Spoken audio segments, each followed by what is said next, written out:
I saw that.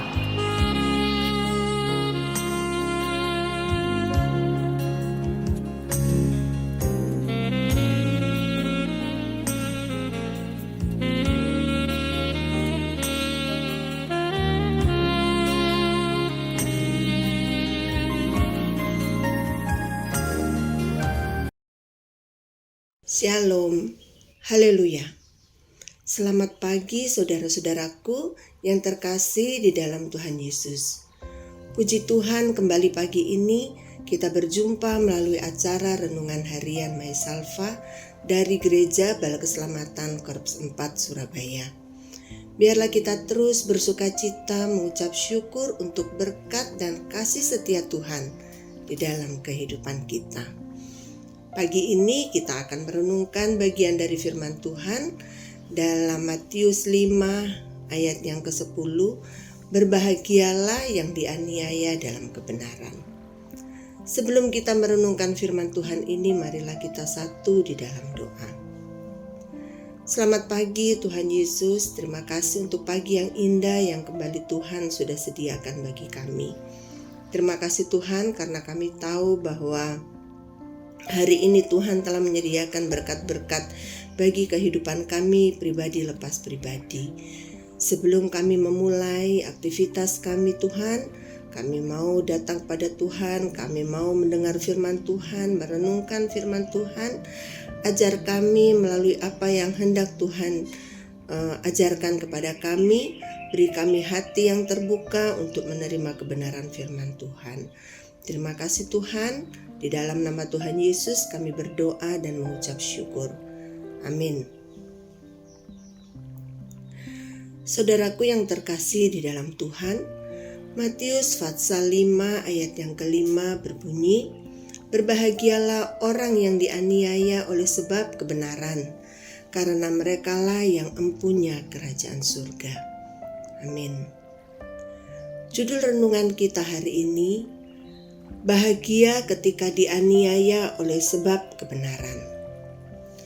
Saudaraku yang kekasih, menurut KBBI atau Kamus Besar Bahasa Indonesia, bahagia adalah keadaan atau perasaan senang dan tentram atau bebas dari segala yang menyusahkan. Dan kata berbahagia adalah menikmati kebahagiaan itu atau menikmati bahagia itu. Mungkin kita telah paham tentang bahagia dari ayat-ayat sebelumnya, karena ini adalah ucapan bahagia yang ke-8 dalam khotbah Tuhan Yesus di bukit tentang ucapan bahagia. Tetapi pada ucapan bahagia yang ke-8 pada ayat 10 ini berbicara tentang berbahagia orang yang dianiaya. Aniaya adalah perbuatan bengis seperti penyiksaan, penindasan, dan dianiaya adalah diperlakukan dengan bengis dan sewenang-wenang. Ketika Tuhan Yesus menyatakan berbahagialah orang yang dianiaya, ini terdengar aneh, tidak masuk akal. Bagaimana mungkin seseorang yang disiksa, teraniaya, dapat berbahagia? Bukankah aniaya suatu keadaan yang menyakitkan? Tertekan bukan hanya mental, tetapi juga mungkin fisik yang dihancurkan.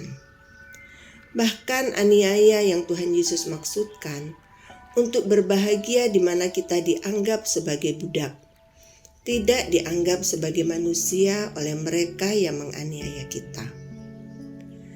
Dalam tafsiran kitab suci dikatakan bahwa Nats Matius 5 ayat yang ke-10 ini, bahwa penganiayaan akan menimpa semua orang yang berusaha untuk hidup sesuai dengan firman Allah demi kebenaran. Yang pertama, ditafsirkan bahwa mereka yang mempertahankan standar kebenaran, keadilan, dan kesucian yang pada saat bersamaan tidak mau berkompromi dengan masyarakat sekarang yang fasik atau gaya hidup orang percaya yang suam-suam atau setengah-setengah. bersedia tidak menjadi populer, bersedia ditolak dan dikecam. Penganiayaan dan pertentangan akan datang dari orang-orang, bahkan orang-orang kadang mereka yang mengaku dari anggota gereja. Pada saat mereka mengalami penderitaan ini, orang Kristen hendaknya bersukacita, tetap berbahagia, karena mereka yang paling menderita akan diberikan berkat yang terbesar dari Allah, yaitu kerajaan sorga. Tafsiran yang kedua adalah orang Kristen harus waspada terhadap pencobaan untuk berkompromi dengan kehendak Allah, supaya dapat mengelak keadaan yang memalukan dan bahkan merugikan. Prinsip kerajaan Allah tidak pernah berubah. Setiap orang yang mau hidup beribadah di dalam Kristus Yesus akan menderita aniaya, akan memikul salib. Ini adalah prinsip kerajaan Allah. Kerajaan sorga dan pahala-pahala sorgawi telah dijanjikan kepada mereka yang menderita dan tabah dalam penganiayaan demi kebenaran.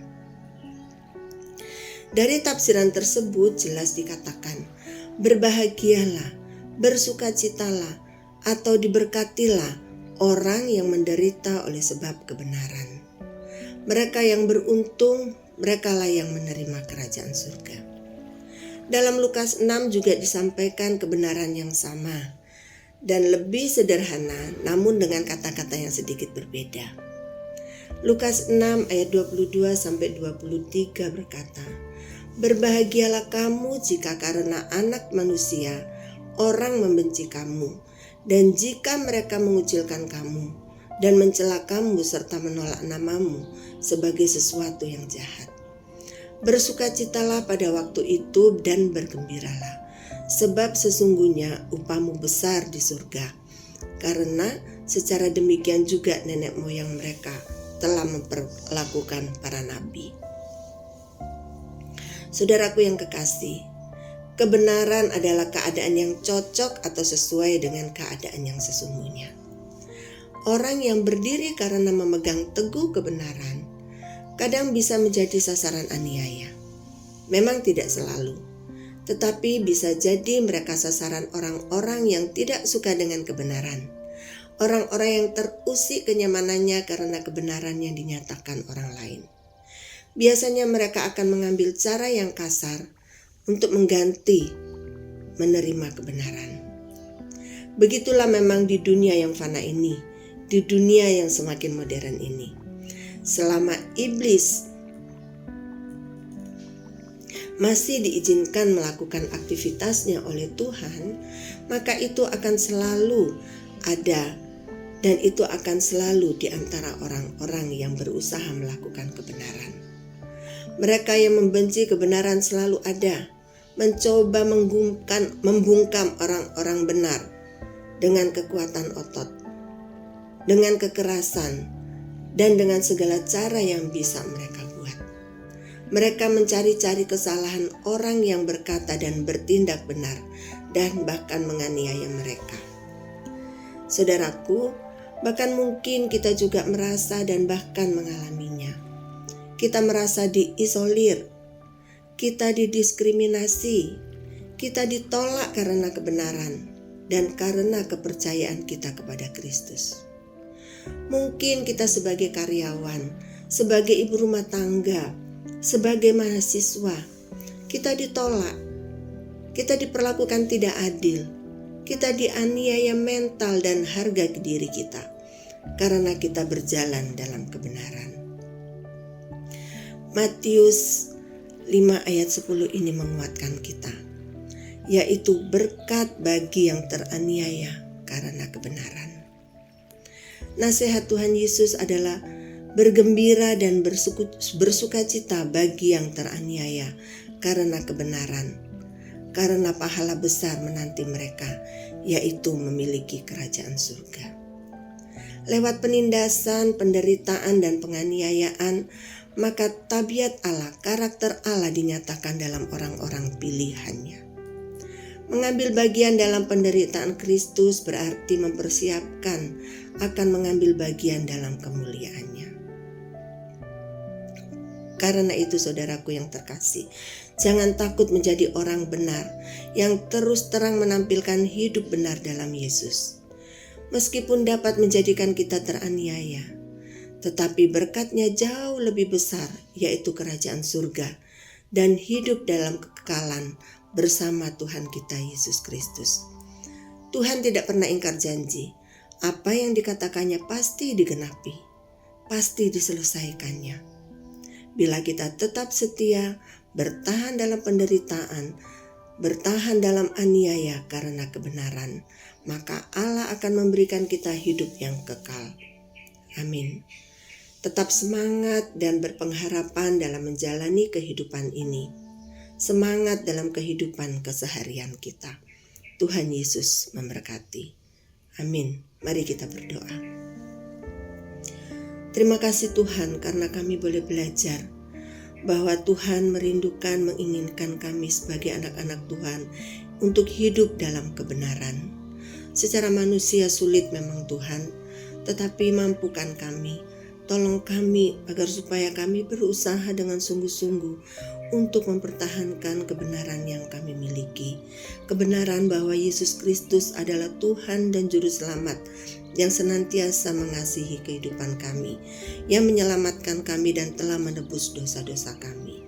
Terima kasih Tuhan.